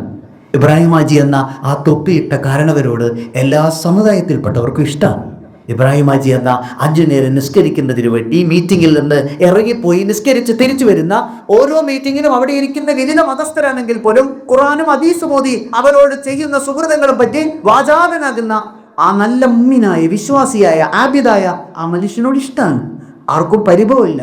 പുതിയ കാലത്തിൻ്റെ സഹുചിതത്വങ്ങളൊന്നും ആ മനുഷ്യൻ അങ്ങോട്ടും കാണിച്ചില്ല, മനുഷ്യനോട് തിരിച്ചും കാണിച്ചില്ല. അങ്ങനെ സ്നേഹമുണ്ട്, സുഹൃതമുണ്ട്.